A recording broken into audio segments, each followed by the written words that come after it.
Hi hello welcome to our channel. నేను మిశ్రీ. ఈరోజు మనం చెప్పుకోబోయే కథ మిసెస్ అగస్త్య పార్ట్ 101. కథలోకి వెళ్లే ముందు వీడియోని లైక్ చేసి హైప్ చేయండి. సెలెక్ట్ చేయి అంటూ నా హృదయంలో ముఖం దాచుకుని నన్ను చుట్టేశాడు. అనవసరంగా తన మూడ్ స్పాయిల్ చేశాననుకుంటా. ఉత్సాహంగా ఉన్న తన్ని విసిగించాను. నా బర్త్డే అని మర్చిపోయావు అనుకున్నా.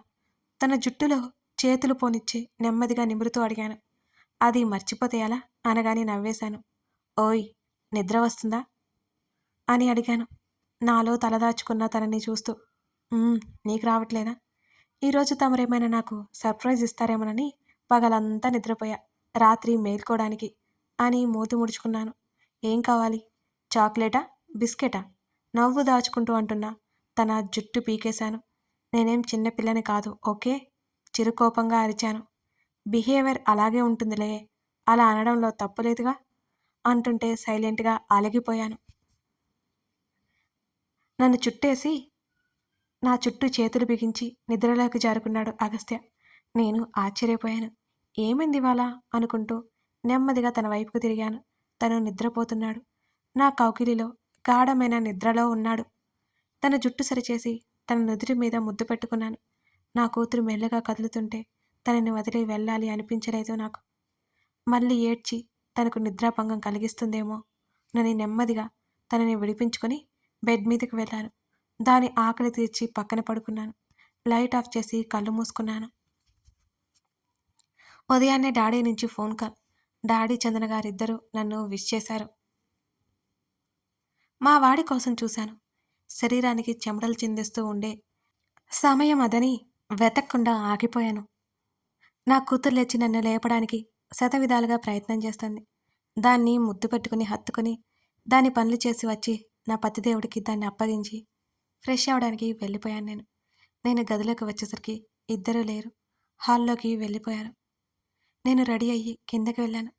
నా కూతురుతో ఆడుతున్నాడు అగస్త్య. ఇద్దరు దూరంగా కూర్చొని ఒకరికొకరు బాలు విసురుకుంటున్నారు. ఓయ్ అంటూ తన ముందుకు వచ్చాను. నన్నే చూస్తున్న తనని చూసి నేను కళ్ళు ఎగరేశాను. తనకి ఇష్టమైన రెడ్ శారీలో ఉన్నాను. తను నన్ను మొదటిసారిగా చూసిన చీర అదే. ఎలా ఉన్నాను? నా జడని ముందుకు వేసి తిప్పుతూ అడిగాను. లేచి నా దగ్గరికి వస్తుంటే చేతిలో అడ్డుపెట్టాను. గుడికి వెళ్ళి డాడీ దగ్గరికి వెళ్ళాలి. వెళ్ళి ఫ్రెష్ అయ్యరా. ఆఫీస్ అంటే ఒప్పుకొని వాళ్ళ సండే అని వేలు చూపిస్తూ అన్నాను. ఓకే ఒక కిస్ అన్నాడు. అమ్మో కుదరదు, వంట ఆవిడింది.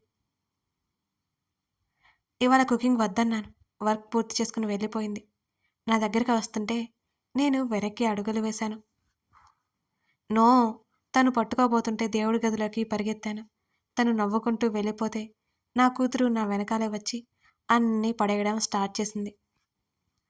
దాని కసురతో ఒకవైపు అన్నీ సర్దుకుంటూ దాన్ని ఒడిలో కూర్చోబెట్టుకుని అక్కడ కాసేపు ఉండిపోయి ఇద్దరం పూజ చేసుకుని నమస్కారం పెట్టుకున్నాం.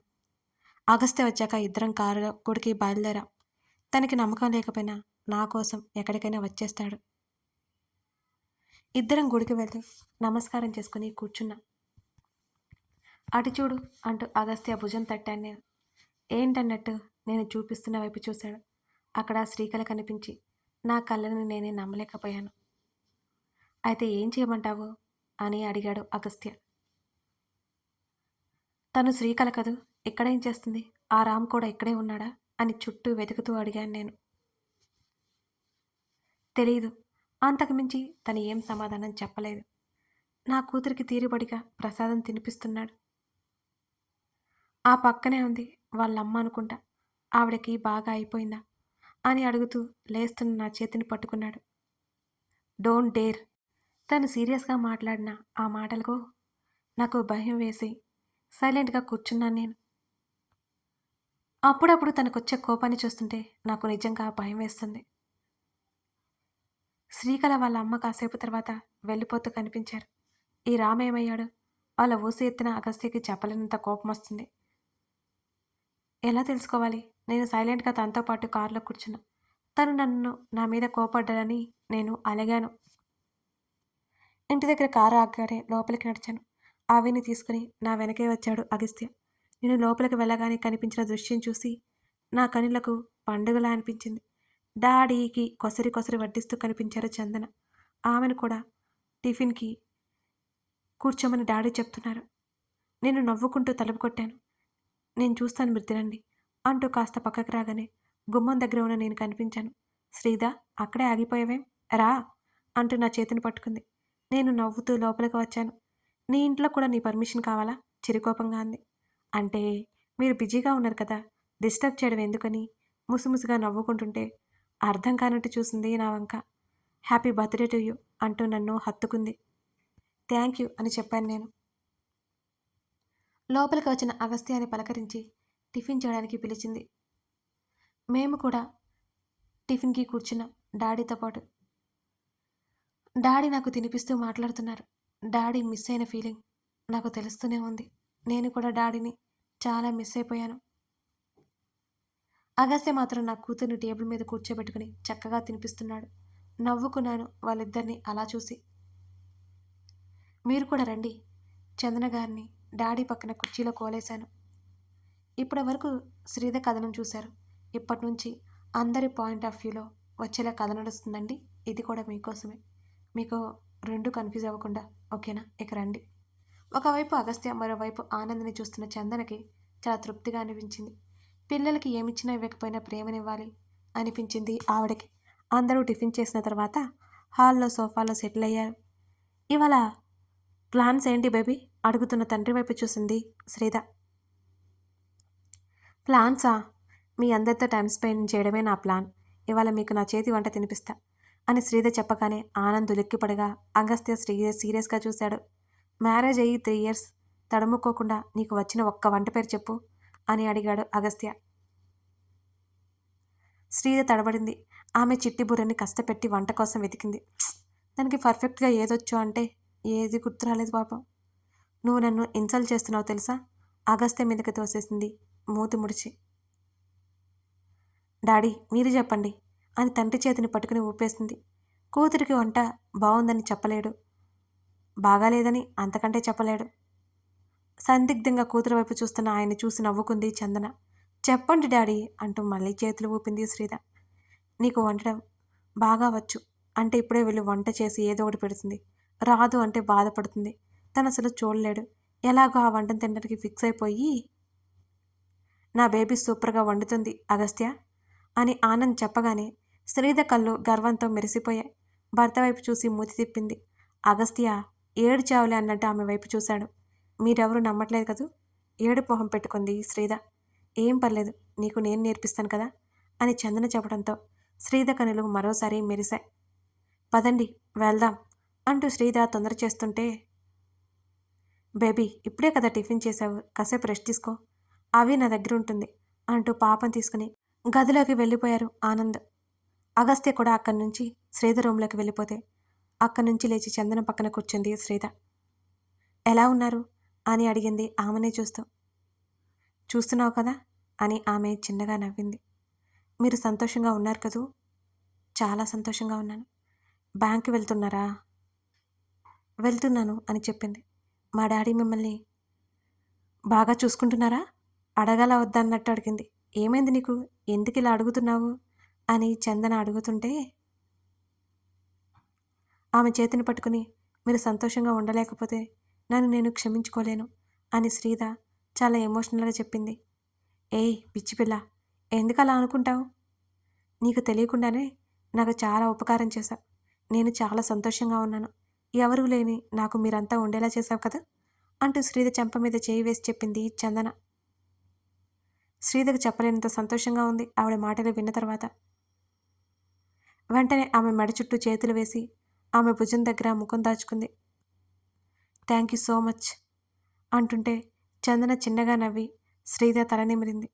ఆమెకు దూరం జరిగి మిమ్మల్ని నేను ఏమని పిలవాలి అని అడిగింది. మీ ఇష్టం.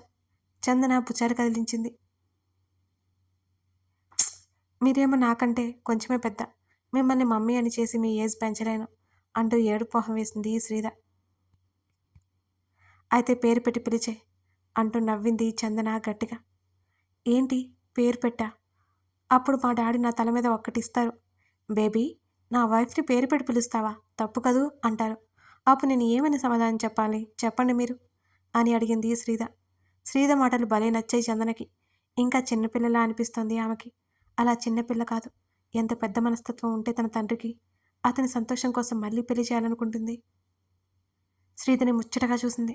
అయితే మీ డాడీని అడిగి డిసైడ్ అవ్వు అని చెప్పి పాపకేమైనా పెట్టమంటావా అని చందన అడిగింది. ఏదైనా ఫ్రూట్ పెట్టండి, అస్సలు తిందది, నాకు చుక్కలు చూపిస్తుంది అని దిగులుగా ముఖం పెట్టి చెప్పింది శ్రీధ. చందన మళ్ళీ నవ్వేసి, నేను చూసుకుంటానులే, అగస్త్య ఒక్కడే ఉన్నాడు కదా, నువ్వు వెళ్ళు అంటూ కిచెన్లోకి వెళ్ళి ఫ్రూట్స్ బౌల్ తీసుకుని గదిలోకి వెళ్ళిపోయింది చందన. శ్రీధ తన రూంలోకి వెళ్ళింది. ఎవరితోనో కాల్ మాట్లాడుతున్నాడు అగస్త్య. ఆదివారం కూడా ఈ మనిషికి ఖాళీ దొరకదే అనుకుంది. అతన్ని చుట్టేసింది. సరేరా మళ్ళీ చేస్తానంటూ కాల్ కట్ చేశాడు అగస్త్య. ఆమె వైపుకు తిరిగి ఏంటి అన్నట్టు కళ్ళు ఎగరేశాడు. నువ్వు గుడిలో నా మీద కోప్పడ్డావు, నేను అలిగాను, నువ్వు నన్ను ఇంకా బ్రతిమాలలేదు అని కోపంగా చూస్తూ చెప్పింది. అతను వస్తున్న నవ్వుని దాచుకోలేకపోయాడు. అవును, నాకు గుర్తే లేదే అని పెదవి విరిచాడు. నేను గుర్తు చేశాను కదా, నన్ను బ్రతిమాలు మరి అని ఆమె అంటుండే, ఈరోజు శారీలో చాలా హాట్గా ఉన్నావు, అవి ఏం చేస్తుంది అని అడుగుతూ ఆమె చుట్టూ చేతులు వేసి దగ్గరికి తీసుకున్నాడు. డాడీ వాళ్ళ దగ్గర ఉంది, అతని చేతలకు అతని కళ్ళల్లోకి చూస్తూ చెప్పింది శ్రీధ. టైం వేస్ట్ అయిపోయింది, అదేదే నైట్ వేస్ట్ అయిపోయింది సెనోరిటా అంటూనే ఆమె పెదవులు అందుకున్నాడు. అతని నుంచి విడిపించుకోవడానికి అష్ట కష్టాలు పడి దూరం జరిగింది శ్రీధ. ఊపిరాన్నివ్వవా చిరుకోపంగా అతని వైపు చూసింది. అందిస్తా ఊపిరి అంటూనే ముద్దు పెట్టుకున్నాడు. ఆమె బెట్టు చూపించలేక అతని ముద్దుకి కరిగిపోయింది. ఆమె చుట్టూ అతని చెయ్యి తారాడుతోంది. ఆమె కనులు మూసుకుపోతున్నాయి. ప్లీజ్, ఇప్పుడు మనం ఎక్కడున్నామో కాసేపు స్పృహలోకి రా స్వామి. అతని చుట్టూ చేతులు వేసి అతని హృదయంలో ఆమె ముఖం దాచుకుంది. తెలుసు కాబట్టి ఊరుకుంటున్నా అని ఆమె ముఖం మీద పడుతున్న జుట్టును సవరిస్తూ అన్నాడు అగస్త్య. పనిలో పని ఆమె చెంప మీద మరొక ముద్దు పెట్టుకున్నాడు. అతని చేతుల్లో ఒదిగిపోవాలని, అతనిలో కరిగిపోవాలని మనసు పీకేస్తున్న ఆ కష్టం రాత్రి మాయ నుంచి బయటపడింది శ్రీధ. ఒక చిన్న పని ఉంది, గంటలో వచ్చేస్తాను ఆమె కళ్ళల్లోకి చూస్తూ చెప్పాడు. ఆమె మూతి ముడుచుకుంది. ముడుచుకున్న మూతి మీద మరొక ముద్దు ఇవ్వగానే ఇంకా కోపంగా చూసింది అతని వంక. సెనోరిటా, ఇంతే ముద్దొస్తున్నావేంటి గుసగుసగా చెప్తున్న అతని హృదయం మీద చేతులు పెట్టి వెనక్కి నెట్టింది. టుడే మై బర్త్డే, ఉండవా నాతో ఆమె అలకగా అడిగింది. ఆమెని వెనక్కి తిప్పి ఆమె చుట్టూ చేతులు వేసి కిటికీ దగ్గరికి తీసుకువెళ్ళాడు అగస్త్య. ఆమె భుజం మీద గడ్డమనించి, చాలా ముఖ్యమైన పని, చెప్పాను కదా ఓన్లీ 1 అవర్ అని అంటుంటే, లంచ్ బయట చేయకు, ఇంట్లో చేయాలి కండిషన్ పెడుతూ చెప్పింది. అంతవరకు కూడా ఉండను, చెప్పాను కదా 1 అవర్ అని అంటుంటే, సరే వెళ్ళు అని అంది శ్రీధ. ఆమెను మరోసారి ముద్దాడి దూరం జరిగాడు. అతను వెళ్ళిపోయాక బర్త్డే విషెస్ చేస్తున్న వాళ్ళకి రిప్లై ఇచ్చి పనిలో పడింది. కాసేపు విన్నీతో మాట్లాడి గడిపేసింది. ఆనంద్ జుట్టు లాగేస్తూ పక్కనే కూర్చుంటూ ఆడుకుంటూ నిమిషానికోసారి అతని మీదకి వెళ్ళిపోయి ముద్దులు పెడుతోంది బుజ్జి అవంతి. తన కూతురు, తన మనవరాలంటే పంచ ప్రాణాలు అతనికి. తనకంటూ ఉన్నది వాళ్లే కదా. ఫ్రూట్ బౌల్ గదిలోకి తెచ్చింది చందన. ఆమెను నవ్వుతూ చూశాడు. అవి ఇలారా చాలా ప్రేమగా పిలిచింది. ఆమెకి పిల్లలంటే చాలా ఇష్టమని ఆనంద్కి కూడా తెలుసు. రెడ్ కలర్లో ఉన్న ఆ బౌల్ కనిపించగానే చందన దగ్గరికి వచ్చింది. గ్రేప్స్ పెట్టగానే ఆ పులుపుకి, ఆ స్వీట్కి ముఖమంతా అదోలా పెట్టుకున్నగా చూసింది అవంతి. ఇద్దరూ నవ్వేశారు. చందన ఒడిలో ఉన్న బౌల్లో ఉన్న గ్రేప్ తీసుకెళ్లి వాళ్ళ తాతయ్య నోట్లో పెట్టింది. అదే కదా రక్త సంబంధం అనుకుంది ఆమె. తన వాళ్ళెవరూ తనని దగ్గరికి తీసుకోలేదు. అవసరం తీరిపోయాక తన ముఖం కూడా చూడలేదు. తన చెల్లిని, తన తమ్ముణ్ణి తన రెక్కల కష్టం మీద చదివించి పెద్దవారిని చేస్తే కనీసం ఫోన్ కాల్ మాట్లాడే తీరిక కూడా లేదు వాళ్ళకి. వారిని చూసి ఎన్ని సంవత్సరాలైందో. తన పెళ్లి విషయం గురించి చెప్పడానికి కాల్ చేసినా సరిగ్గా మాట్లాడలేదు వాళ్ళు. ఆ విషయమే వినలేదు. ఎంతో ధైర్యంగా ఉండే ఆమె కళ్ళు నీటిని చిప్పిల్లాయి. బలవంతంగా ఆపుకుంది. ఎవరి ముందు బయటపడ్డం ఇష్టం లేదు ఆమెకి. చందన ముఖంలో మారిన భావాలు కనిపెట్టి లేచి కూర్చున్నాడు ఆనంద్. ఆ బౌల్ ఇచ్చి అవిని పక్కన కూర్చోబెట్టాడు. ఆమె చేతిని మృదువుగా చేతుల్లోకి తీసుకోగానే తల ఎత్తి చూసింది చందన. అతని వైపు ప్రశ్నార్థకంగా చూసింది. ఇంత చొరవగా చెయ్యి ఏనాడూ పట్టుకోలేదు. ఏమైనా కావాలా అండి అని ఆమె అడుగుతుండగానే, ఏమైంది, ఎందుకీ కన్నీళ్ళు అతను అడిగే వరకు తను కన్నీళ్లు పెట్టుకున్న విషయం కూడా తెలియలేదు చందనకి. గబుక్కున ముఖం తిప్పేసుకుని కళ్ళు గట్టిగా మూసుకుంది చందన. కథ కొనసాగుతోంది. ఎలా అనిపిస్తోంది ఈ స్టోరీ? శ్రీధ అగస్త్యల ప్రేమ మీకు నచ్చుతుందా? అలాగే ఆనంద్ చందనల బంధం మీకు చూపించే విధానం బాగుందా? ఖచ్చితంగా కామెంట్ చేసి లైక్ చేయడం మర్చిపోకండి. మీరు ఎలా ఫీల్ అవుతున్నారో మీ కామెంట్ చూసి నేను అర్థం చేసుకోగలను. Thank you for watching this video. మరో ఎపిసోడ్తో మనం మళ్ళీ కలుద్దాం.